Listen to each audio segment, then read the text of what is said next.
हम लोग आ गए हैं क्वेश्चन नंबर 44 पर। यहाँ पर हमें क्या बोलते हैं, minimise a moment of inertia. And यहाँ पर हमें गिवन है रेक्टेंगल प्लेन। यहाँ पे हमें दिया गया है जो डेंसिटी है वो 1 है, ऑक्यूपाई करता है region bounded by line x equal to 4, यानी x की लिमिट 4 है, y की लिमिट 2 है, यानी 0 से 4, 0 से 2। ठीक है। अच्छा, जो कहते हैं ना कि हमें लिमिट का समझ नहीं आती, तो देखिए यहाँ पर हम लोग ने क्या करते हैं, हम लोग लिमिट को फाइंड करना होता है हमें। अगर हमारे पास कोई लिमिट में वेरिएबल गिवन है तो यानी हम लोग लिमिट फाइंड करेंगे, एंड अगर कोई वेरिएबल नहीं गिवन तो लिमिट वहीं 0 से उस नंबर तक जाएगी। जैसे अगर क्वेश्चन नंबर 20 में आप देखें तो यहाँ पर x की लिमिट है 3 और y की लिमिट है 0। तो यहाँ पर हम क्या करेंगे, कोई वेरिएबल नहीं गिवन, यानी हम लोग जो बाकी की लिमिट है वो फाइंड नहीं कर सकते, तो हम लोग 0 से 3 लिखेंगे और x की भी 0 से 3 लिखेंगे। ठीक है। एंड देन अगर हम लोग क्वेश्चन नंबर 21 को देखें तो यहाँ पर हम लोग के पास गिवन है y square is equal to 2x हमारे पास गिवन है। ठीक है। तो यहाँ पर हम लोग क्या करेंगे, लिमिट फाइंड कर सकते हैं। अब यहाँ पर y की लिमिट तो है कि वो हमारे पास 2x है, बट हमारे पास x की लिमिट नहीं है, तो हम लोग यहाँ पर क्या करेंगे, x की वैल्यू निकाल लेंगे। तो x की वैल्यू क्या हो जाएगी, वाई स्क्वायर, और ये 2 डिवाइड हो जाएगा तो x की लिमिट आ जाएगी वाई स्क्वायर डिवाइडेड बाई 2। तो इस तरह से मैं आपको बता रही होती हूँ कि जब भी हमारे पास इंटीग्रेशन होता है तो उसमें हम लोग लिमिट फाइंड करते हैं। ठीक है। और लिमिट को फाइंड करने के लिए प्रैक्टिस चाहिए होती है, आपको हमेशा प्रैक्टिस करनी होती है कि हम लोग किस तरह से इसकी लिमिट फाइंड करेंगे। तो प्रैक्टिस कीजिए और आपकी जो सारी लिमिट्स हैं वो आपकी फाइंड हो जाएंगी। इस तरह से मैंने काफ़ी बीच में जो क्वेश्चन थे उसकी बताई हुई है कि लिमिट किस तरह से फाइंड होगी। ठीक है। तो प्रैक्टिस कीजिए इस चीज़ों की, सबकी। ये वाले जो क्वेश्चन है काफ़ी थ्योरेटिकल हैं, इसके लिए प्रैक्टिस की बहुत ज़्यादा ज़रूरत है। यहाँ पर हमारे पास आ जाएगा, हमें जो I नॉट है वो हमें ऑलरेडी गिवन है, y is equal to a given है। अच्छा, यहाँ पर लिमिट की बात कर लें, 4, 2 गिवन है। तो चलिए स्टार्ट करते हैं एंड हम लोग फाइंड करेंगे moment of inertia I nought and find the value of a that minimise I nought, यानी a की वैल्यू भी फाइंड करनी है जो कि मिनिमाइज़ करेगी हमारे पास I नॉट को। तो जैसे कि हमें I नॉट गिवन है तो हम लोग लेट कर लेंगे कि f ऑफ a जो है वो हमारे पास I नॉट के इक्वल है। ठीक है। एंड देन हमारे पास जो I नॉट था वो क्या था, 0 और 4, और था 0 से 2। फंक्शन क्या था, y माइनस a स्क्वेयर, और ये था d of y and d of x। ठीक है। सबसे पहले इसको डिफ्रेंशिएट करेंगे विद रिस्पेक्ट टू y, तो ये हो जाएगा हमारे पास 2 माइनस a डिवाइडेड बाई 3। ठीक है। एंड ये तो हो गया। अब इस पे लिमिट भी पुट कर देंगे तो ये हो जाएगा हमारे पास 2, और ये हो जाएगा हमारे पास a स्क्वायर डिवाइडेड बाई 3। ठीक है। d ऑफ x, ये 3 है। ठीक है। तो जैसे कि हमने इसमें क्या कर दिया, इसको इंटीग्रेट कर दिया। अब हमारे पास जो दूसरी इंटीग्रेशन है वो तो कंटिन्यू रहेगी, यानी d ऑफ x। अब इसको हम लोग with respect to d of x integrate कर देंगे तो we will get 4/3 2 minus a cube plus a cube. ठीक है। फाइंड कर लिया हमने कि हमारे पास किस तरह से है ये। अच्छा, देखिए यहाँ पर हमारे पास क्या है, बस ये इसको इंटीग्रेट करेंगे तो x ही आएगा। x हमारे पास क्या है, 4 है, और साथ में 3 को हमने बाहर निकाल दिया, तो बस 4/3। So simple. बस आपने देखना नहीं है, सिर्फ देख कर ये नहीं कहना कि हम लोग देख रहे हैं बस ये इजी है, नहीं, आपने इसको सॉल्व करना है, इसकी प्रैक्टिस करनी है, then you have to get the correct answer. ठीक है। तो ये हमारे पास क्या हो गया, हमारे पास f ऑफ a जो हमने लेट किया था, यानी I नॉट, दोनों हमने एक जैसे लेट किए थे। तो अब हम क्या करेंगे, इसको बोथ साइड इस पे हम लोग डेरिवेटिव अप्लाई करेंगे। ठीक है। तो हम लोग इन दोनों को डिफ्रेंशिएट कर देंगे, डिफ्रेंशिएट। ठीक है। अब हम लोग इन दोनों को डिफ्रेंशिएट कर देंगे तो ये क्या हो जाएगा, ये f प्राइम हो जाएगा। ठीक है। एंड ये क्या हो जाएगा, इसको डिफ्रेंशिएट करेंगे तो 4/3 तो वैसे ही रहेगा, पावर एक नीचे आ जाएगी, यानी 3, एंड 2 माइनस a की पावर क्या हो जाएगी, 2। और फिर हम लोग इसको डिफ्रेंशिएट करेंगे विद रिस्पेक्ट टू a, तो हमारे पास क्या होगा, 2 माइनस a होगा, प्लस फिर इसको डिफ्रेंशिएट करेंगे तो 3 नीचे आ जाएगा, a की पावर क्या हो जाएगी, 3। अब हमने ये तो कॉमन लिया था फुल, तो ये मैं अभी भी कॉमन ही लूँगी पूरा। ठीक है। अब यहाँ पर क्या हो जाएगा, ये 3, अच्छा इसको मल्टीप्लाई करते हैं आपस में, तो मैं डायरेक्ट बता रही हूँ, ये 3 और ये 3 कैंसिल हो जाएगा तो 4 बच जाएगा, 2 माइनस a स्क्वेयर। अब इसका इंटीग्रेशन निकालेंगे तो ये क्या हो जाएगा हमारे पास 0, और ये क्या हो जाएगा -1।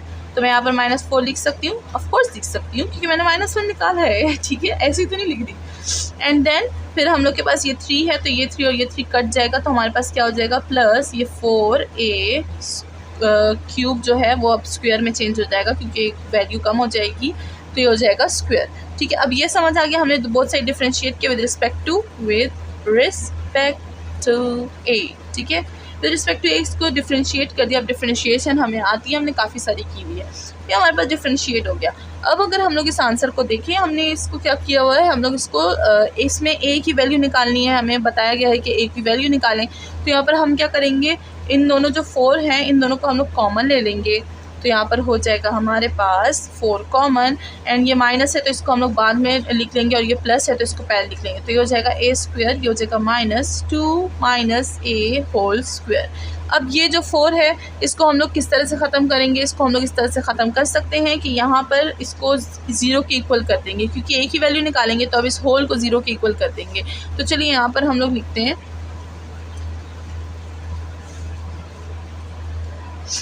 अच्छा 0 के इक्वल करेंगे, ये हो जाएगा 4 ए square -2 minus a whole square.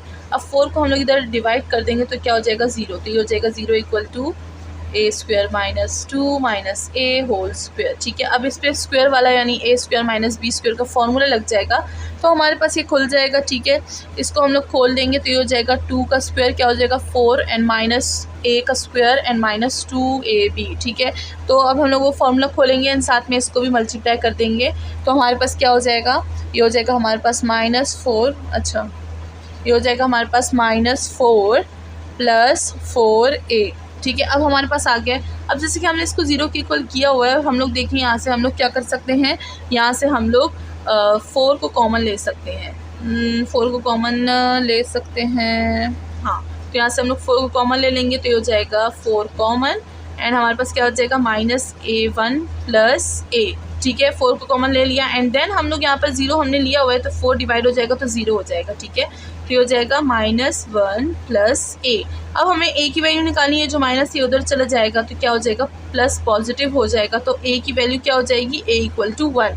तो यहाँ पर हमारे पास a की क्या वैल्यू है, a की हमारे पास 1 वैल्यू है, इसको आप स्टार दे दें। अब हम लोग इसको अगेन डिफ्रेंशिएट करेंगे। ठीक है, ये हमने लिया था, इसको हम लोग अगेन डिफ्रेंशिएट करेंगे। तो चलिए स्टार्ट करते हैं। तो अगर अभी अब तो अभी हमने क्या किया, f ऑफ प्राइम निकाला था, वो क्या था, वो था हमारे पास 4 और -4 था, हाँ -4 2a whole square + 4a square. ठीक है, 4 को हमने डिवाइड किया था। अब इसको अगेन हम लोग डिफ्रेंशिएट करेंगे, यानी हम लोग डबल प्राइम निकालेंगे। ठीक है, तो यहाँ पर क्या हो जाएगा, पावर नीचे आ जाएगी, तो 4 2 क्या हो जाएगा 8 हो जाएगा, -8 2 - a कंटिन्यू रहेगा। अब दोबारा से माइनस इसका डिफ्रेंशिएट होगा d/dx। ठीक है, तो क्या हो जाएगा 2 - a, तो क्या हो जाएगा माइनस आएगा, तो माइनस इंटू माइनस प्लस, तो बस ये हम लोग पॉजिटिव कर देते हैं। डिफ्रेंशिएशन वैसे भी आपको आती है, तो अब तो हम लोग से डायरेक्ट करेंगे। अब 2 की वैल्यू नीचे आ जाएगी तो 8a हो जाएगा, तो ये 8 को हम लोग यहाँ पर कॉमन ले लेंगे, ये हो जाएगा 2 - a एंड ये हो जाएगा +a। ठीक है, इस तरह से हो जाएगा। अब हमें क्या करना है, फिर से a की वैल्यू निकालनी है, तो यहाँ पर क्या हो जाएगा, ये हो जाएगा हमारे पास 2 - a, और यहाँ पर हो जाएगा हमारे पास सब, यहाँ पे क्या हो जाएगा, इसको इस तरह से नहीं करते हैं, इसको 1 a और a कैंसिल हो जाएगा, तो ये क्या हो जाएगा, इसको हम लोग क्या कर लेते हैं, यहाँ से हम लोग को कुछ ऐसा करना होगा कि हमारे पास a की वैल्यू आ जाए, बल्कि सही है हम लोग यहाँ पर ले सकते हैं। ये हो जाएगा हमारे पास 8 2 16 हो जाएगा। ठीक है, तो यहाँ पर 16 लिख देंगे, -8 a लिख देंगे, +8 स्क्वायर लिख देंगे, तो ये जाएगा हमारे पास कैंसिल, ये हो जाएगा हमारे पास 16। अब अगर हम लोग देखें तो 16 हमारे पास किस चीज़ से बड़ा है, 0 से बड़ा है। ठीक है, तो हमारे पास a क्या था, a हमारे पास 1 था, तो a gives a minimum value to i nought. ठीक है, तो यहाँ पर हम लोग ने बता दिया है, मतलब वो i था, i नॉट नहीं था। ठीक है, तो यहाँ पर हम लोग बता देंगे कि जो हमारे पास a1 है वो क्या देता है, वो हमारे पास मिनिमम वैल्यू देता है, क्योंकि देखिए 16 हमारे पास क्या है, 0 से बड़ा है, जो हमारे पास f of dash second dash पे आया, तो इस वजह से हम लोग यहाँ पर स्टेटमेंट लिख सकते हैं कि a = 1 gives minimum value two of i a। अगर हमसे मैक्सिमम वैल्यू का पूछे तो फिर हम क्या बोलते, फिर हम लोग इधर बात आती, बट मिनिमम वैल्यू नहीं, छोटी वैल्यू, तो छोटी वैल्यू हमें किस पे दे रहा है, a1 पे दे रहा है। तो यहाँ पर हम लोग बता देंगे कि a1 जो है वो हमें मिनिमम वैल्यू दे रहा है आई ए की, ठीक है। वो मैंने गलती से आई नॉट लिख दिया था, मुझे आई नॉट दिख रहा था बुक में, यार वो इतना छोटा छोटा होता है तो दिखता नहीं है सही तरीके से। तो इसी के साथ हमारे पास ये हो चुका है। अब हम लोग चलते हैं नेक्स्ट क्वेश्चन, जो कि है हमारे पास क्वेश्चन नंबर 45। तो क्वेश्चन नंबर 45 की तरफ आ गए हैं। सेंट्रोइड हमें फाइंड करना है अनबाउंडेड रीजन का। तो देखते हैं अनबाउंडेड रीजन का किस तरह से फाइंड करेंगे। यहाँ पर हमें दिया गया है infinite region of x y plane, bounded curve हमें गिवन है, और यहाँ पर y की वैल्यू गिवन है, और यहाँ पर जो लाइन है x इक्वल टू 0 और 1। तो देखिए यहाँ पर हमें x की वैल्यू ऑलरेडी गिवन है 0 से 1 है, और जो y है वो हमारे पास 0 से नहीं, वो हमारे पास नेगेटिव से कहाँ जाएगा, पॉजिटिव की तरफ जाएगा, ठीक है। और फंक्शन तो 1 गिवन है। तो चलिए स्टार्ट करते हैं। तो जो जो हमें क्वेश्चन में गिवन है वो हम लोग यहाँ पर लिख देते हैं। क्वेश्चन नंबर 45 को सॉल्व कर रहे हैं। तो यहाँ पर हमारे पास जो मास है वो हमारे पास क्या हो जाएगा, 0 से 1। अच्छा, काफ़ी बराबर लिख रही हूँ मैं। मास जो है वो हमारे पास क्या हो जाएगा, 0 से 1। एंड देन हमारे पास दूसरी इंटीग्रेशन क्या हो जाएगी, y की हो जाएगी minus 1 by square root 1 minus x square, और ये हो जाएगी 1 divided by square root 1 minus x square, ठीक है। अब यहाँ पर हमारे पास फंक्शन क्या था, dy and d of x था, मतलब फंक्शन 1 था। तो यहाँ पर हम लोग m फाइंड करें। सबसे पहले विद रिस्पेक्ट टू x करेंगे और इसमें ये वैल्यूज़ पुट कर देंगे। तो हमारे पास आ जाएगा 0 से 1, एंड वैल्यूज़ पुट करेंगे तो हमारे पास आ जाएगा 2, एंड ये हो जाएगा 1 माइनस एक्स स्क्वायर, ठीक है। एंड साथ में डी ऑफ एक्स आ जाएगा। अब हम लोग इसको with respect to d of करेंगे तो ये जो 2 होगा ये हम लोग बाहर भी लिख सकते हैं, या फिर ये जो आपको ये पूरा फंक्शन आप देख रहे हैं ये हमारे पास किस चीज़ के इक्वल होता है, ये हमारे पास 2 साइन इनवर्स एक्स के इक्वल होता है, ठीक है। तो 2 साइन इनवर्स एक्स के इक्वल होता है। तो अब हम लोग यहाँ पर क्या करेंगे, इसमें अपनी वैल्यूज़ पुट कर देंगे। ये एक प्रॉपर फंक्शन हमें ऑलरेडी इंटीग्रेशन का गिवन होता है जो हमारे पास इस चीज़ के इक्वल होता है, तो हम लोग इसको यहाँ पे यूज़ कर सकते हैं। तो जितनी इन्फॉर्मेशन आपके पास होगी उतना ही आप अपने क्वेश्चंस को शॉर्ट बना सकते हैं, ठीक है। तो हम लोग यहाँ पर इसमें लिमिट पुट कर देंगे। तो ये क्या हो जाएगा, ये हो जाएगा 2 एंड π/2, और 0 हो जाएगा, 2 को हमने बाहर निकाला हुआ था। तो अब 1 से हमारे पास क्या आ जाएगा, π/2, एंड 0 से हमारे पास 0 आ जाएगा। एंड इसी के साथ हमारे पास क्या वैल्यू आ जाएगी, 2 कैंसिल, पाई की वैल्यू आ जाएगी। तो जो मास है वो हमारे पास क्या है, वो मास हमारे पास पाई है, ठीक है। अब हम लोग क्या करेंगे, m ऑफ y फाइंड करेंगे।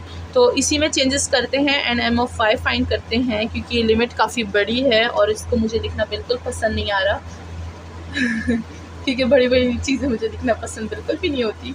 अच्छा, यहाँ पर हम लोग क्या कर देंगे, m को तो सबसे पहले मेंशन कर देंगे, वो पाई है। अब m ऑफ 5 फाइंड करें तो यहाँ पर हमारे पास क्या हो जाएगा, प्रोडक्ट में x आ जाएगा। अब हम लोग इसको विद रिस्पेक्ट टू y कर रहे हैं तो हमारे पास क्या हो जाएगी, जो वैल्यू होगी वो हो जाएगी, वही वैल्यू होगी, साथ में एक x लग जाएगा, बिकॉज x इज़ कॉन्स्टेंट, तो वो तो वैसे भी वही रहेगा। एंड साथ में 1 माइनस एक्स स्क्वायर वही रहेगा, लिमिट भी वही रहेगी, साथ में डी ऑफ एक्स। अब इसको हम लोग क्या लिख सकते हैं, इसको हम लोग ये जो हमारे पास स्क्वायर रूट है ये ऊपर आ जाएगा तो माइनस बन जाएगा, जैसे कि मैंने पहले भी आपको इंटीग्रेशन के काफ़ी सारे क्वेश्चंस करवा चुकी हूँ। तो ये वाला रूल भी हम लोग काफ़ी दफ़ा कर लिया था कि ये जो नीचे इंटीग्रेशन होती है, ये जो नीचे हमारे पास स्क्वायर रूट होता है ऊपर हो जाती है, और जो माइनस हो जाती है पावर, एंड देन हम लोग उसको पावर से सॉल्व कर देंगे तो हमारे पास क्या हो जाएगा, हमारे पास आ जाएगा -2 1 minus x square and 1/2, and साथ में जो लिमिट होगी वो 0 से 1 कंटिन्यू रहेगी, ठीक है। अब हम लोग क्या करेंगे, इसमें लिमिट पुट कर देंगे तो हमारे पास क्या आ जाएगा, हमारे पास आ जाएगा 2, और ये हमारे पास क्या है, m ऑफ y है। तो m ऑफ y यहाँ पर हमारे पास आ गया 2। अब हम लोग क्या करेंगे, यहाँ पर 2 है, अब हम क्या करेंगे, इसके लिए डिस्टेंस फाइंड करेंगे, यानी सेंटर ऑफ मास फाइंड करेंगे। डिस्टेंस कह रही हूँ, सेंटर ऑफ मास फाइंड करेंगे। तो जैसे कि हमें पता है कि जो सेंटर ऑफ मास x है वो हमारे पास क्या होता है, m of y divided by m of y क्या है, 2, और नीचे हमारे पास क्या है, पाई। तो जो सेंटर ऑफ मास है x का वो आ जाएगा 2 ऑफ पाई, ये हो गया। अब हमें पता है कि y का डिस्टेंस क्या हो जाएगा, 0, बिकॉज m ऑफ x हमारे पास गिवन ही नहीं है, ठीक है। तो m ऑफ x तो हमें फाइंड ही नहीं करना था, जब फाइंड नहीं करना था तो 0 है। एंड अगर हम लोग देख लें हमारे पास क्या है, बाई साइमेट्री है, तो यहाँ पर हमने इसको सॉल्व कर लिया। अब हम लोग चलते हैं नेक्स्ट क्वेश्चन की तरफ, दैट इज़ क्वेश्चन नंबर 46। अगर क्वेश्चन नंबर 46 को देख लें, यहाँ पर हमें रेडियस फाइंड करना है और सिलेंडर रॉड। यहाँ पर डिस्टेंस जो डेंसिटी जो है वो हमें क्या गिवन है, एक जो जिसको हम लोग एब्सोल्यूट बोलते हैं, एब्सोल्यूट डेल्टा गिवन है GM/cm और जो लेंथ है वो हमारे पास cm में गिवन होगी with respect to x axis. हमें दो चीज़ें फाइंड करनी है, एक तो हमें सेंटर ऑफ मास फाइंड करना है परपेंडिकुलर, और दूसरा perpendicular to the rod x axis at one end of the rod. तो चलिए स्टार्ट करते हैं आज के सोल्यूशन। अब अगर हम लोग अपने क्वेश्चन नंबर 46 को देखें तो कुछ भी नहीं गिवन, कोई भी ऐसी लिमिट नहीं गिवन जिससे हम लोग अपना क्वेश्चन नंबर 46 सॉल्व कर सकें। तो यहाँ पर हम लोग क्या कर लेंगे, हमें क्या फाइंड करना है, हमें फाइंड करना है रेडियस, तो हम लोग आई लिख देंगे। एंड साथ में अगर हम लोग देखें तो जब हमें कोई लिमिट नहीं गिवन तो हम क्या करेंगे, यहाँ पर लिख देंगे L/2 एंड यहाँ पर लिख देंगे पॉजिटिव L/2, बिकॉज हमें क्या फ़ाइंड करना है, हमें फ़ाइंड करनी है उसकी लेंथ, ठीक है ना। वहाँ पर हमें चीज़ें गिवन है कि हमें क्या फ़ाइंड करना है फर्स्ट वाले में। अच्छा, यहाँ पर एक बार फिर से देख लेते हैं।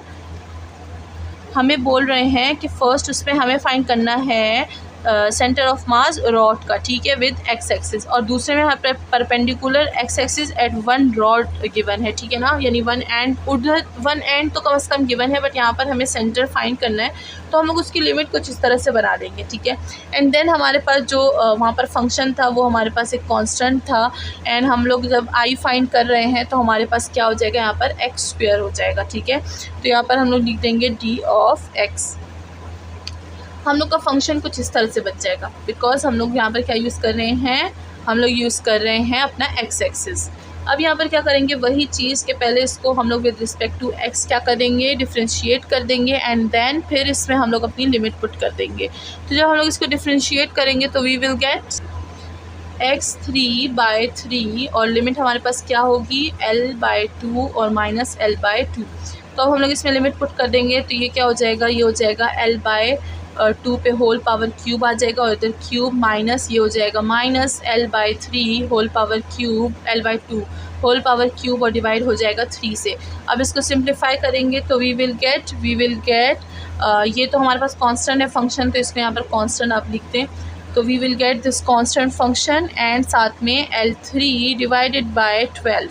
तो इसी के साथ हमारे पास क्या हो गया, आई निकल गया। अब हम लोग क्या करेंगे, इन रेडियस तो निकल गया, अब हम लोग ने क्या करना है, ग्रेडिएशन। तो उसके लिए हमारे पास फॉर्मूला है R=I/, हमारे पास क्या हो जाएगा, आई को हम लोग स्क्वायर रूट में लिख देंगे, तो ये हमारे पास हो जाएगा कांस्टेंट L3 डिवाइडेड बाय 12, ठीक है। एंड देन हमारे पास हो जाएगा 1/, ये हमारे पास क्या है, कांस्टेंट फंक्शन, मैं इसको कांस्टेंट बोल दूंगी ताकि हम लोग कंफ्यूज ना हो, कांस्टेंट बाय L, ठीक है, ये हो जाएगा हमारे पास स्क्वायर रूट में। अब मैंने ये कांस्टेंट बाय L क्यों लिखा, बिकॉज ये हमारे पास मास है। अगर हम लोग इसका जनरली इधर मास फाइंड करें तो क्या हो जाएगा, अगर मैं मास का फंक्शन बनाऊँगी तो क्या होगा, हमारे पास ये हो जाएगा d ऑफ y और d ऑफ x, ठीक है। तो यहाँ पर हमारे पास क्या हो जाएंगी, चीज़ें हम लोग फाइंड कर लेंगे, एंड देन हमारे पास जो मास है वो निकल आएगा, ठीक है। तो यहाँ पर हम लोगों ने डायरेक्ट कर दिया था, क्योंकि जो फंक्शन है वो हमारे पास वैसे भी एक कांस्टेंट है, और कांस्टेंट फंक्शन हमारे पास d ऑफ x और d ऑफ y का क्या ही कर लेगा। तो ये हो जाएगा हमारे पास r, और अगर हम लोग इसको सिंप्लीफाई कर लेंगे तो ये हो जाएगा L/2π/2√3, ठीक है। एंड ये हमारे पास r हो गया। अब हम लोग ने एक तो निकाल लिया, अब हम लोग सेकंड जो पार्ट बी है अब हम लोग उसमें निकालेंगे, जिसमें हमें एक एंड गिवन थी। तो अगर हमें एक एंड गिवन है ऑलरेडी तो हम लोग क्या करेंगे, उसको 0 लिख देंगे, और ऊपर हमें लेंथ फाइंड करनी है। अब सेंटर तो है नहीं जो हम लोग L/2 लिखे, L/2 हमने इसलिए लिखा क्योंकि हमें सेंटर फाइंड करना था। अब हमें सेंटर फाइंड नहीं करा, एक एंड से फाइंड करना है, तो 0 से हमारे पास क्या हो जाएगी, L तक चली जाएगी, और फंक्शन हमारे पास बिल्कुल वही रहेगा, ठीक है। तो हम लोग यहाँ पर क्या करेंगे, अब बाकी सारी चीज़ों को यहाँ पर इरेज कर देते हैं, ठीक है। वही चीज़ है, हम लोग क्या करेंगे, विद x एक्सिस को फाइंड करेंगे, बस हमारे पास लिमिट चेंज होंगी। तो ये क्या हो जाएगा 3/3, और लिमिट हमारे पास क्या हो जाएगी 0 और L, बाकी फंक्शन जो है वो हमारे पास यहीं पे रहेगा, ठीक है। एंड देन हम लोग क्या करेंगे, इसमें लिमिट पुट कर देंगे, तो ये हो जाएगा सिग्मा कांस्टेंट L/3, ठीक है, L³/3। अब हम लोग ने क्या करना है, फिर से हमने वही R फाइंड करना है ग्रेडियंट का। तो यहाँ पर क्या कर देंगे, जो कांस्टेंट है L3, और ये हो जाएगा हमारे पास मास जो था हमारे पास 1/, कांस्टेंट L, ठीक है। तो हमने कर लिया है। अगर हम लोग इसको सिंप्लीफाई करेंगे तो हमारे पास आएगा L/³ √3, ठीक है। तो ये हो गया हमारे पास। अब अगर हम लोग यहाँ पर आर का आंसर लिख लें तो ये हो जाएगा L/, ये हो जाएगा हमारे पास 3। ये और ये तो कैंसिल हो जाएंगे, ये और ये हमारे पास क्या हो जाएगा, ये 2 हो जाएगा, वो हमारे पास स्क्वायर रूट से कट जाएगा, L हो जाएगा और ये 3 आ गया। ठीक है, तो इसको सिंप्लीफाई करना आपको आना चाहिए। एंड ये जगह हमारे पास क्वेश्चन नंबर 46 है, ये भी हमारा सॉल्व हो गया है। तो अब यहाँ पर क्या करना था, आपने सिर्फ मास फाइंड करना है, जो कि मैंने नहीं किया, मैंने डायरेक्ट ले लिया था। ठीक है, क्योंकि हमारे पास फंक्शन कांस्टेंट है तो वो काफ़ी इजी हो जाता है निकालना। तो ये हमारे पास हो गया क्वेश्चन नंबर 46। नेक्स्ट चलते हैं क्वेश्चन नंबर 47 की तरफ।